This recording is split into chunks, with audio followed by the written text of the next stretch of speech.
I love little subtleties. Yeah. You have to be very careful because they're very subtle, very, very subtle. But they, Okay, so did that answer your question? You can just go out and search it. You'll go out and Google it, and Yes. you'll find the original notes. You'll find, Yes. you know, Jim Tucker's out there, other people. So do they already know who's going to be president? Yes. So why vote? yeah, Well, yeah, illusion. there is that. Keep in mind that even from the very beginning, the people who run the place made certain that the popular vote could not ever elect the president. Yeah. that's We have the electoral college. Right. Yeah. So if the popular vote were to go against what the masters wanted, they just modified the electoral college vote. They've done it 4 times. Yeah, So, very, and you Yeah. can see it. This is the people want this person. Yeah. Electrical college elected this. elects person. the other. Really? So they keep total control over the actual electoral process from the beginning. Okay, so mostly it is, I mean, at the local level, it does count. Here, you know, we can change the composition of the city council, for example, with 10 or 15 votes, real Right. votes. Right. Yeah, but at the national level or at the state level, it's totally controlled by, you know, the people who run the place. So, all right. Anyway, so today is our 3rd seminar. Today we'll talk about soteriology, which is the purpose of tranquility meditation, or meditation in general. Come on in. And for our practicum today, we'll look at an introduction to koan meditation and to the fair witness process. All right, course materials, of course, are available on the website. They're still on the home page. There are no passwords, so just go out and download anything you want. Some people have requested CDs. I have them here.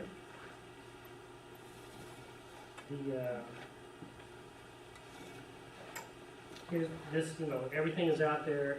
Just scroll down on the home page and you'll see everything, sort of one after the other.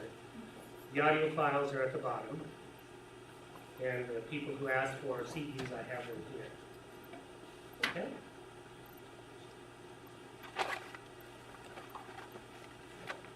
We owe you a little stipend for the CDs? Just $3, just to cover the ridiculous cost. I mean, it's even hard to find these things. It's even hard to find them on like Staples and Office Max do not have a large. They used to have a huge supply of these things. What is that you're looking for? Oh, just these, like the You can CD tell blanks. Dollar store has them 5 for $1. Oh, okay. Fountain. Pumps. These, Cases. the jewel cases. Yeah. Cases of 5. You know, 5 for $1. Uh-huh. Oh, okay. You can actually get them 25 for $6 at Staples. So they are there. They're just not many. What's this, blank CDs? Hmm? No, no. The cases. The cases, the jewel cases. Jewel cases. You can tell we're going to the digital. Yeah. Digital downloads are the way to go anytime now. Okay. Just a scheduling note, we're back on our normal weekly schedule. Our next meeting will be next Tuesday, October 9th. The next hiatus will be November 6th. So between now and November 6th, we'll meet every week. All right. Just a really quick review of Seminar 1, Psychophysiological Coherence, which is basically the understanding that we have of the way that the nervous system and the body itself responds to meditative practice.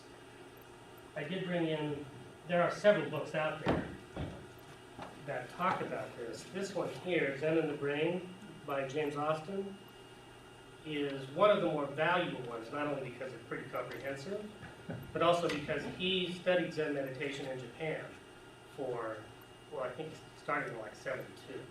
So he's been studying it a long time. So he actually is someone who does it. He just doesn't study about it. So he has a pretty good insight into what meditation is all about. He is a medical doctor, so he also has a pretty good idea of the neurophysiology. And you can find both his experiences and the neurophysiology and latest research as of 1998 when the book was published in this book. It's just called Zen in the Brain. So So it's a pretty good book, kind of intimidating because it is kind of thick, but you don't have to read it from cover to cover if you don't want. You can just sort of skip around. What was the Find out author's about last name? But Austin, A-U-S? A-U-S-T-I-N. James H. Austin. All right, so it's a pretty good book. He has other books out there too. This one is the one that specifically talks about the neurophysiology of nerves, meditation. So, what is the simplest method for achieving the coherence? Close your eyes. Closing your eyes will induce an alpha state, so that's part of it. Okay. But what induces the actual the physiological coherence between the brainwave rhythms, the heart rate, and the breathing rate? Humming, yes. So remember, that's the simplest method. And if we go way, way back, that's the mantra meditation that they developed a long, long time ago. So it is the most straightforward, the easiest, the simplest way of achieving the psychophysiological coherent state that then leads us into the first absorption, basically. And from there, it's sort of a matter of practicing, different methodologies and keeping everything sort of disciplined to get to the other 7 of the absorptions. Just a matter of practice. Okay? We talked about the brainwave states, the 5 primary, ones that we're familiar with, and the ones that we want to look at would be delta, theta, alpha, beta, and gamma. Okay? And we'll review those again today a little later in the session. The psychophysiology of meditation, we took that from an article by Herbert Benson and one of his colleagues, talked basically about there's 7 indicators of a meditative state that all point to the fact that this is a lowered state of metabolism. So it's a lowered metabolic state as well as a psychophysiologically coherent state. So there's lower production, lower oxygen consumption, lower carbon dioxide expiration, lower muscular tension, alpha state, lower heart rate, lower blood pressure, all of these physiological indicators of a slower metabolism. Heart rate variability, remember when we breathe in, the heart rate accelerates. When we breathe out, the heart rate slows down.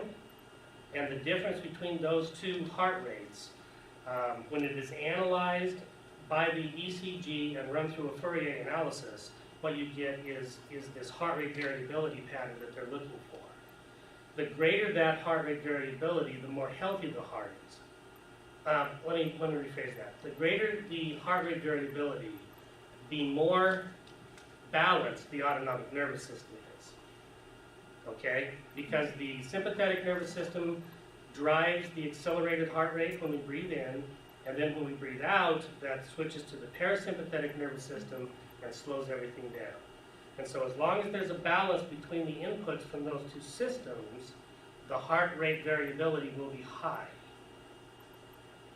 If it begins to get lower and lower and lower, what we find is that the heart is moving towards a basic heart attack situation. Most heart attacks are caused by this heart rate variability dropping basically down to 0. That's what triggers it. The autonomic nervous system gets totally out of balance, the heart rate rhythm gets out of whack, and then boom, you have the heart attack. So this is one of the primary health benefits from meditation.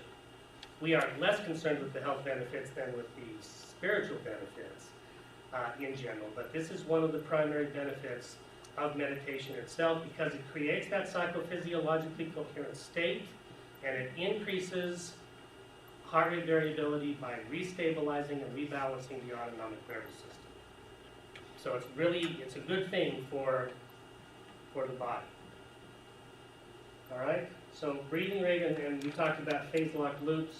The breathing rate is the only thing we can control directly. We cannot control the heart rate directly. We cannot control the brain waves directly. The only thing we have control over is what? We have control over one thing. What's that?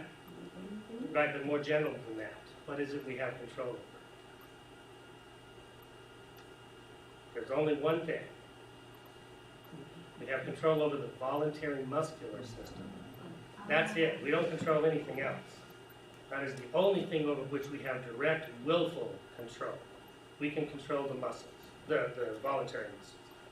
Okay, so we don't control the involuntary muscles directly. We have to influence everything through our control of these, which is why, relaxation is so important, which is why breathing is so important. The breathing rate drives everything else.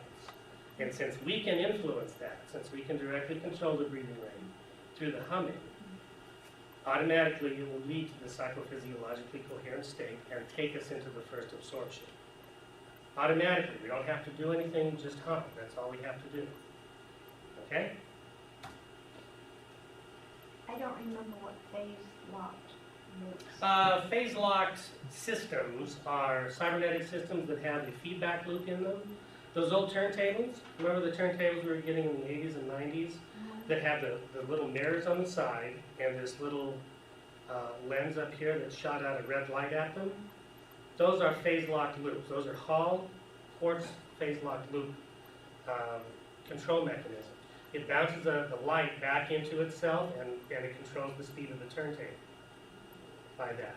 And it does that by this little oscillating circuit inside of the control mechanism that just keeps everything at whatever speed we tell it to. When it gets a little faster, it slows it down. When it gets a little slower, it speeds it up. So essentially what happens here is as the breathing rate drops down, let's move to the next. As the breathing rate drops down to 3 breaths a minute, and the respiration rhythm ratio is 3 to 1, that is 15 seconds exhalation and 5 seconds inhalation, what that does is that locks everything else. All of the other rhythms now are locked into that. And so it controls everything, and by controlling it, we now influence all of these other cycles, which are normally doing their own thing out there. Okay?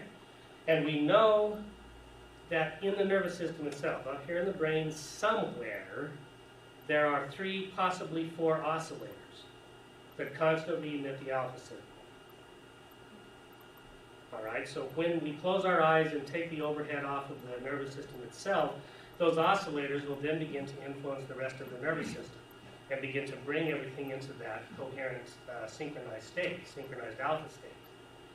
So basically what happens is we're using the breathing rate to allow all these other oscillating circuits to begin to control their particular subsystems. Okay? So we get a respiration rate of 3 breaths a minute, a respiration ratio of 3 to 1, heart rate less than 60 beats a minute, thereabouts, EEG at 10 hertz, and voila. We automatically have our first absorption. Automatically it will take us right there.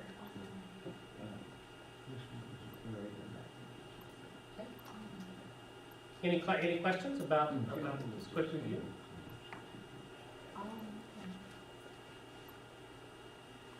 No? Cool. Okay, we were, oh, we have a spelling error. We were,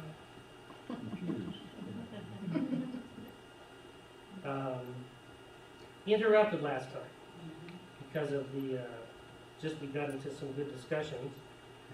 And so we will continue the seminar 2 lecture, which is basically all 3 of the seminars are now at mostly the same place. So if you were in the other seminars, this is a review material. If you're, if this is the only one you're in, then this will be new material. But this is the model that we're using. This will give us a common vocabulary and a common set of concepts that allow us to discuss what we're doing here. Okay? So a brief history of the philosophical and scientific investigation of the nature of experience, our experience, and the explanation of that, which today we are calling dualist interactionism. And then tranquility meditation and dualist interactionism. We'll take a look at how those,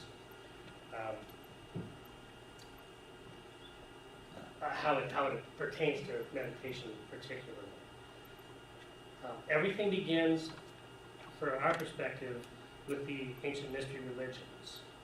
That's where the people were actually doing all of these kinds of things. And the experiences they had as a result of their meditative practice, their hypnosis, their rituals, their investigations of reality, led them to this belief system. Human souls are immortal and divine.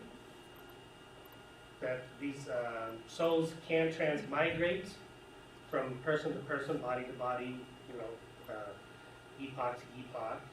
They had secret initiation rites because this was very carefully controlled information. This was not released to the general public. They selected the people that they wanted to initiate. There were rigorous training programs, including somatic things, gymnastics, athletics, yoga, tai chi, martial arts, meditation kinds of things, and hypnosis. All built into this, all built into the initiation rituals, all built into their practices. The primary myths involve travel to and from the underworld to gain useful information and experience. Their representation of the practice of death. Okay? Now, Plato and Socrates, again, we see this dualism creeping up into everything. There's always these two worlds. All right? And in this case, the ideal dimension composed of the forms, the ideas, that's the world of being, and the real dimension here composed of matter, the world of becoming. So there are two things out there, the world of ideas and this thing out here. This thing out here is constantly changing. The world of ideas is stable and perfect. Okay, and then this is where he talks about those ideas. Now Socrates in the Phaedo specifically says a philosopher practices death. So they're now bringing it out into the open. All of the myths relating to the travels to the underworld and back are now brought out, just and flat out stated. We practice death, which is the separation of the soul from the body. Okay, through meditation, through hypnosis, through the ritual practices, through yoga, through tai chi, through all of these things. They are all directed towards one function and one function only. That is the practice of death, to separate the soul from the body, so that the soul can, in an unfettered way, move around in this world of forms, this world of ideal being. So detachment from material objects through relaxation and exploration of the forms, through meditation, out-of-body experiences, astral projection, those are all current terms to describe this particular process. Okay, and in the Phaedo, section 70a, and thereafter, this is where he talks about it. Now the Buddha, again, talks about these two worlds.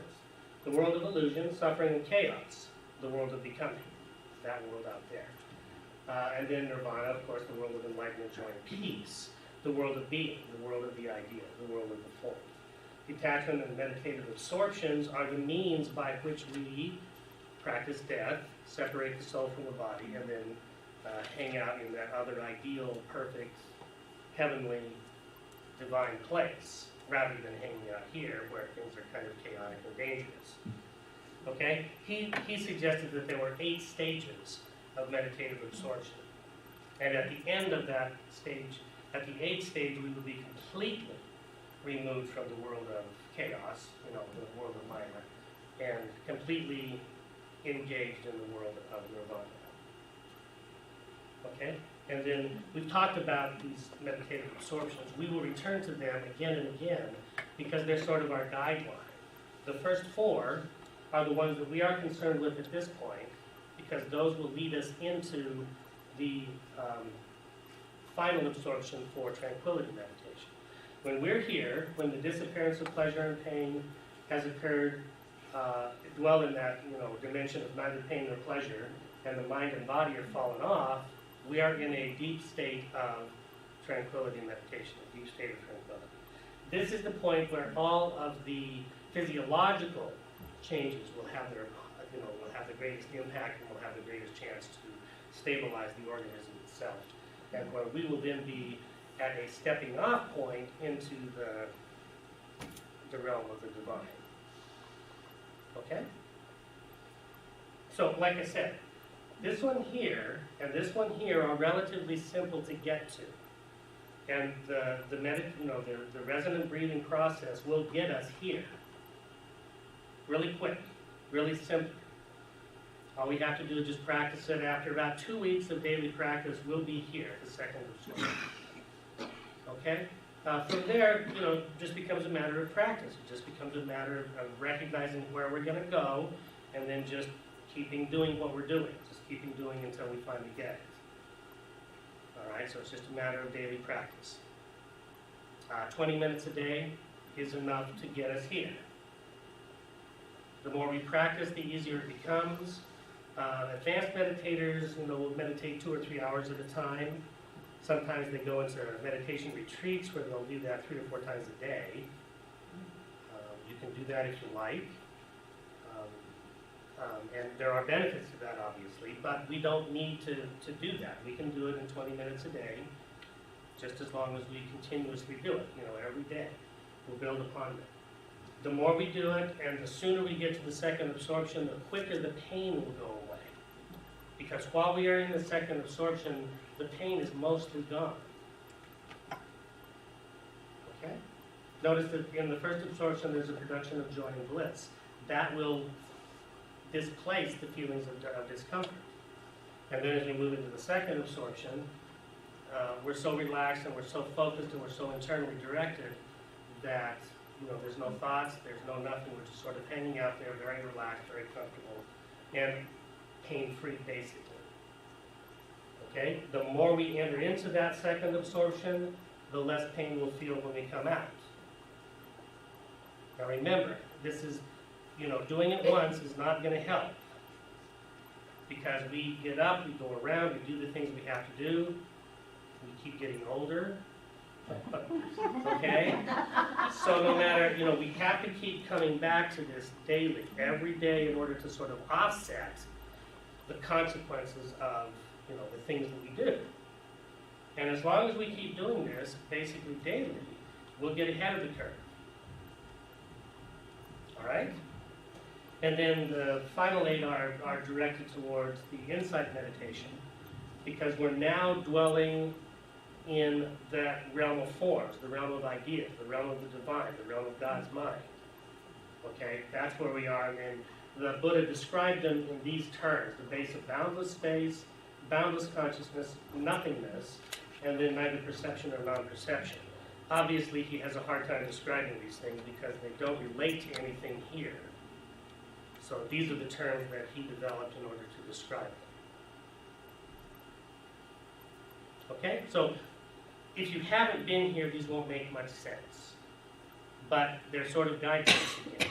Once you've been there, you'll know what he's talking about. And then it will make sense why he chose these particular terms. Any questions about the ancients? Okay, so now we'll just sort of leapfrog over basically, what would this be, 2,000 years of history, and come up to René Descartes. He is concerned with establishing a solid foundation for modern philosophy. He wants to eliminate the necessity of talking about reality in religious terms, because there is this is the beginning of the Renaissance, which will lead to the Enlightenment and the scientific revolution, and they're moving away from talking about things in religious terms. They want to get away from that. So he now redefines the ancient concept, the ancient duality of, this world of the ideas and the world of, the world of chaos, the world of becoming out there, into 2 substances. And he calls these substances res extensive, which translates as extended things, extended objects. Okay? Objects extended in 4-dimensional space-time, basically. And res cogitans, thinking or experiencing things. That's what we are. That's us. Okay? Non-extended, non-temporal consciousness. And so now he's saying there are these 2 substances that interact with one another and produce the experiences that we have. Okay? And he developed a new meditation method, a new method of investigating reality that did not rely upon the ancient technique of meditation. That technique was to withdraw from the world of extended objects and literally point our consciousness in the other direction.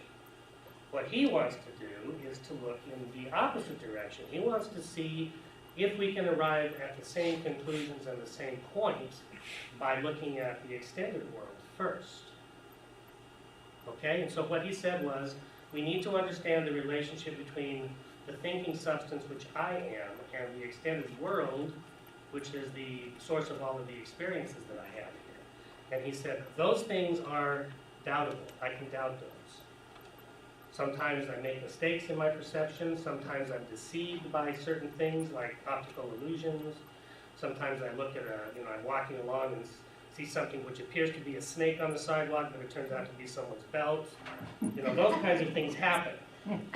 So the sense perception that we get from the extended world is not always reliable.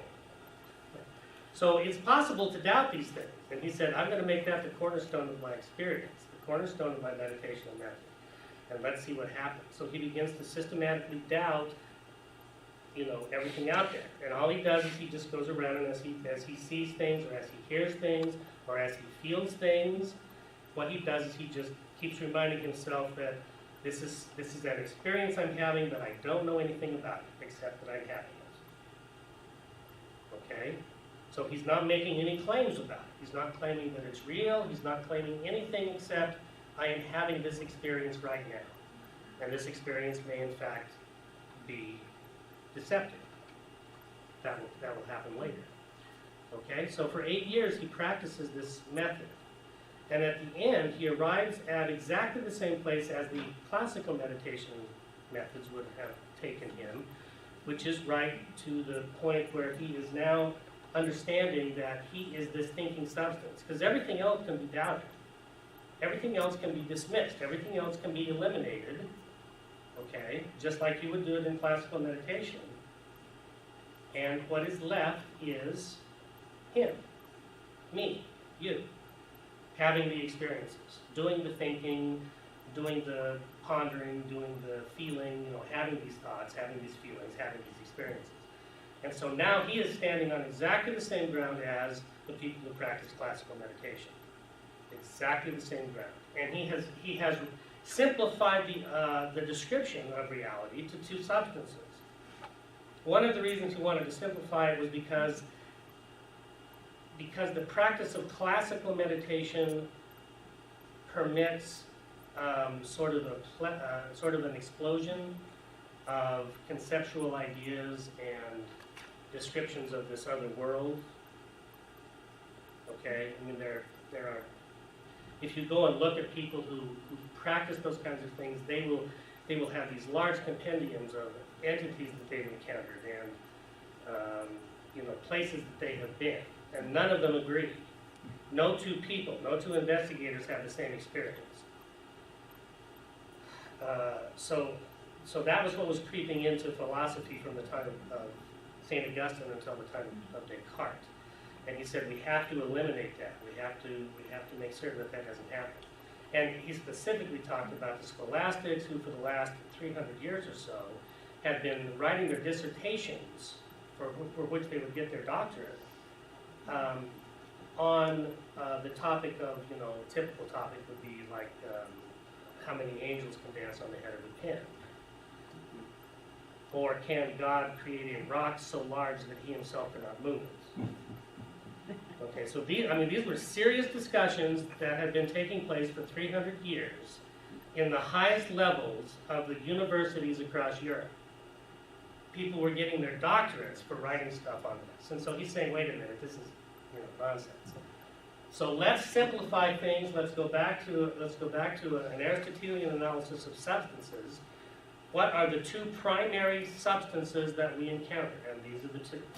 The extended world out there and us, the thinking substance. Okay? And he talks about the method in Discourse on the Method, part 4. And he talks about the way that the two substances interact through the nervous system in the passions of the soul. He suggested that they interact through the pineal gland. Okay? The reasons why he selected that were because it is at that time, remember we're dealing with fairly primitive neurophysiology here.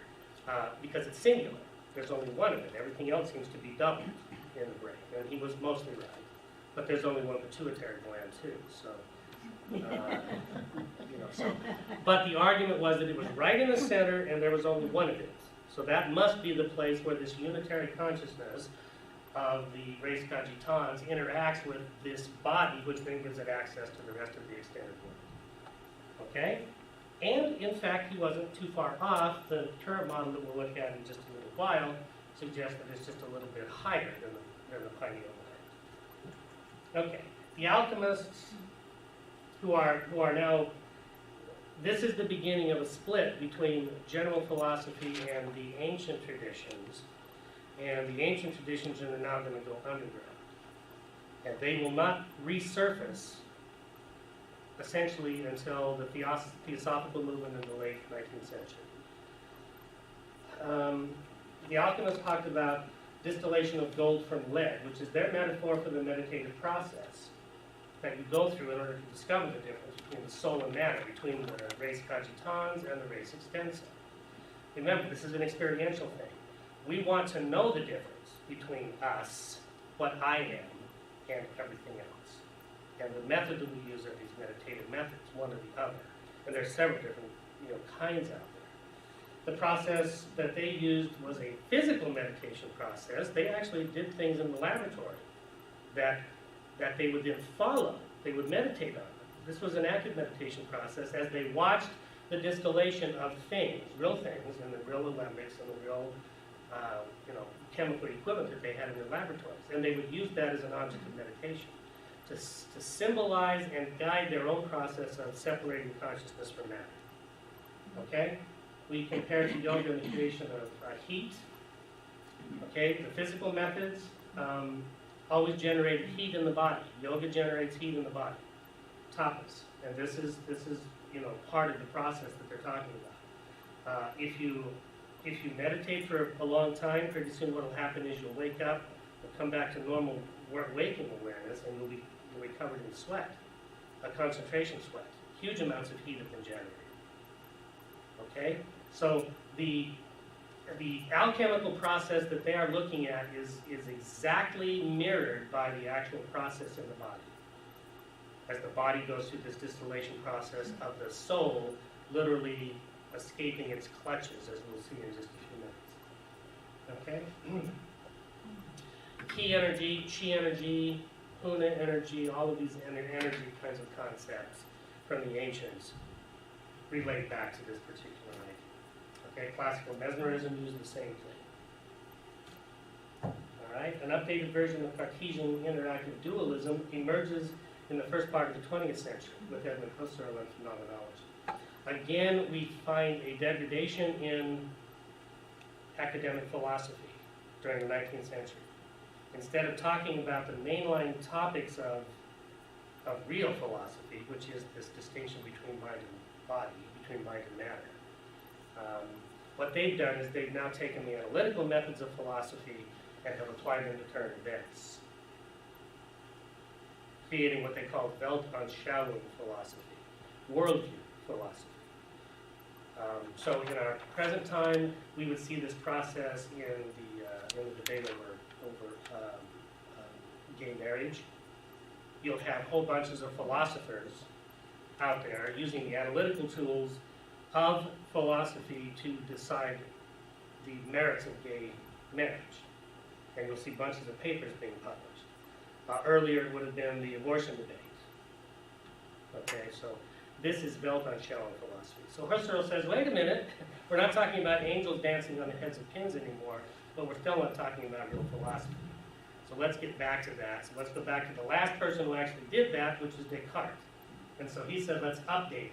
I mean, so again, we have a change in terminology, but we're still talking about the same thing. Transcendent field and immanent field are now his terms for describing our experiences. Transcendent field is that stuff out there, the extended world. Immanent field is the internal stuff, the experience of the soul itself.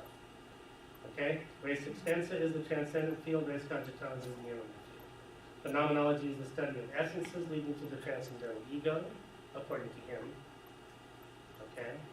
And his method is very similar to what Descartes did. He called it the epoche, bracketing phenomena, that stuff out there, by disallowing the existence of transcendental phenomena as real. That is, things in the transcendent field, again, we're doubting their reality. We don't care whether they're real or not, we just describe them as experiences we are having. Okay? Part of the difficulty that we have is created because we assume that everything out there is real, that it has reality, okay? And this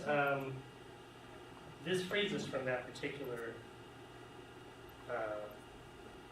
straitjacket. All right? So methodical skepticism and Buddhist absorptions are exactly the same thing, exactly leading to the same place. We're all dealing with exactly the same thing. The relationship between what we are as a thinking substance and everything else out there. Now, right after Descartes published his materials, published his idea, he was challenged immediately by Baruch Spinoza, who said, correctly, that there is no way, with our current understanding, to demonstrate that a non-local, non-temporal, non-material thing can interact with a physical thing, with a material thing that is bounded by space-time. How can this non-material thing have any kind of interaction with something that is physical? And this has been the major challenge for Cartesian dualism and dualist interactionism ever since Spinoza. And it's a good challenge. It's a legitimate challenge. But we have finally arrived at a point where we can answer that challenge sometime in the future, one way or the other. And the two people who have been the champions of this particular viewpoint are Sir Karl Popper, who was a professor of philosophy at the London School of Economics, and Sir John C. Eccles, who was an Australian neurophysiologist, a medical doctor. He won the Nobel Prize in Physiology or Medicine in 1963 for his work on the electrochemical structure of the synapse. He specifically went into medicine, into this area of research, because he wanted to demonstrate the reality of Cartesian dualism, the reality of the fact that there is a soul that interacts with this physical matter. And he thought the way to do that is to take a look at the structure of the brain, the microstructures of the brain. Okay? And so he went to London and studied under Sheffield, who was the one who discovered the synapse. And then he did the work on the actual transmission across the synaptic gap of the neurochemicals that transform the electrical signal into the chemical signal that is then transformed back into the electrical signal as it moves, through the nervous system itself. Okay? So there are two books. This one provides the philosophical and early neurophysiological data. It's called The Self and Its Brain. Okay? And it's very inexpensive, $8 or $9 usually. Now this one here, The Self and Its Brain, How the Self Controls Its Brain, was the last one that Dr. Eccles wrote just before he died. He died in 1997. This was published in 1994. It is a compilation of other papers that he had presented earlier, as well as some original material. They didn't publish many of these, so there aren't many copies available. However, I just went out today just to check to see how much you can get a copy for, and you can get one for like $52. Okay, there you go, $52.78. So the people who have these have realized that they're not going to sell it for $1,200 or $1,400. No one is going to buy it. So they've now reduced. So there still aren't many copies out there, but there are more than there were. There's one for $342. Okay, they're all new. These are all new copies. The used copy is here. For $52 again, $51.55. So if you wanted a copy of the book, it is now within reach. This is the one that you told us yesterday was $1,400. Right, because the last time I had checked, there were 3 copies out there. One of them was like $400, and the top one was like $1,400. But they found some other copies in other people's libraries, because there's more copies out there now. So they had to reduce the prices. So if you want it, you can get it. You don't need to, because this has all the early stuff already.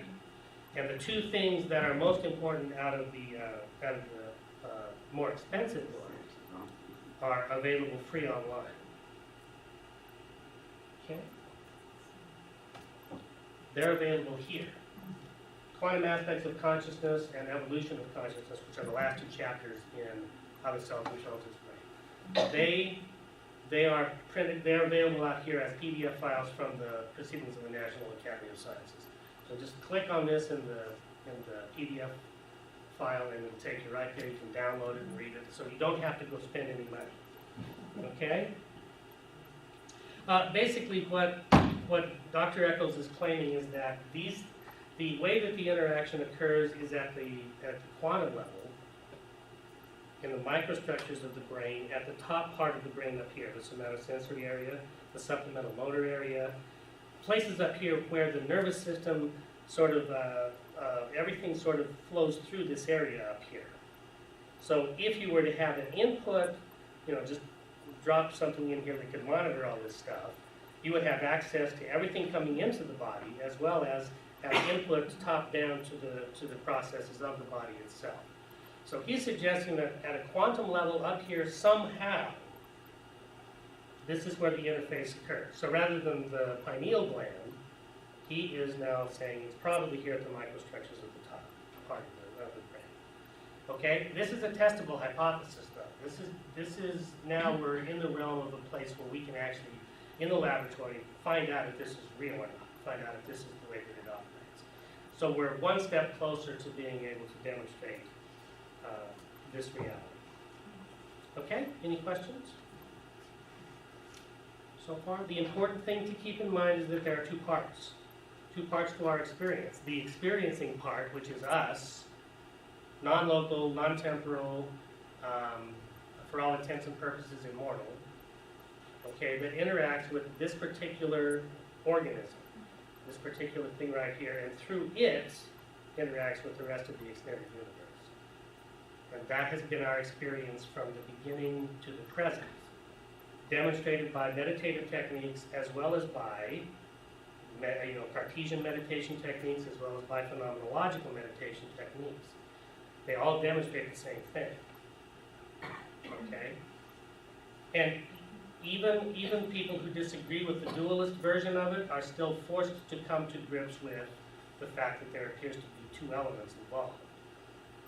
Okay, the only thing they dispute is whether there's two separate substances, not whether there are two elements, perhaps composed of the same substance, either material or mind.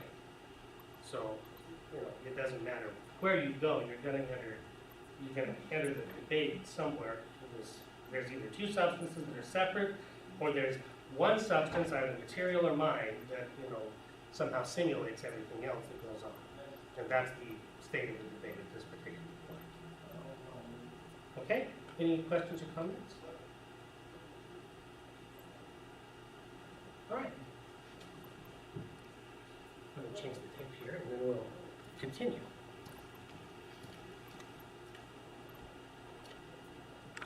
Think has a massive impact on